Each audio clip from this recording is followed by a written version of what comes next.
So we keep things moving, a couple more topics to hit on today.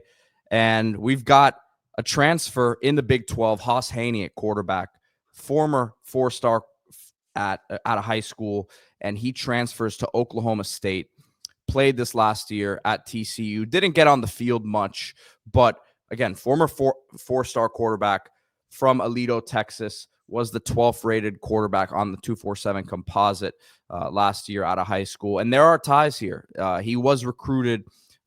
He was the quarterback recruit with the new offensive coordinator, Doug Meacham, at TCU. This is a speedster, right? So he didn't play much last year, only 4 games while he redshirted, but 15 rushes, 65 yards, no passing attempts.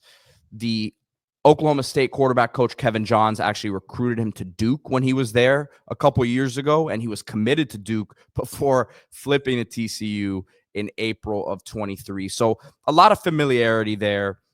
Obviously, at TCU was used as a package guy, but at Oklahoma State creates an interesting situation now where you bring back multiple quarterbacks, you bring in Hauss Hejny, and looks like you're going to let them battle it out.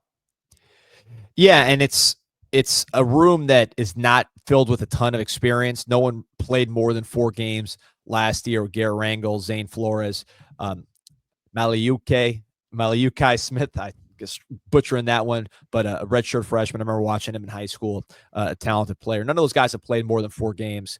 And your high school prospect, Jet New out of Utah, flipped to Oklahoma on signing day. So wide open depth chart. And, Hauss, this guy, first of all, his dad must be a Waylon Jennings fan. What an awesome name with Hauss Hejny. But the speed on this guy, I think, is the main attraction. This guy might be, Pete, the fastest quarterback in America. Well, look at this clip right here. I'm about to pull up. This is from high school here, obviously. Look, this was the 5A state championship. Yeah, I mean, this is 10.6 in Texas, by the way. Yeah, we're talking 10.68 in the 100 meters. I mean, this is just unbelievable speed, verified speed. He's not the biggest guy. If he doesn't work out at quarterback, this guy could potentially be a wide receiver for you just because that speed is so rare, and his size, which is a little slightly undersized. He should be fine, I think, for the Big 12, but slightly undersized, maybe for the NFL projection if it ever gets to that point where you say, okay, do you move into receiver? But this guy's just a spectacular athlete, and he can throw. Obviously, the quarterback, the offensive coordinator and the quarterback coach recruited him, so they feel good about him at that position. Be very interesting to watch what he does there at Oklahoma State, because I think the speed is truly unique.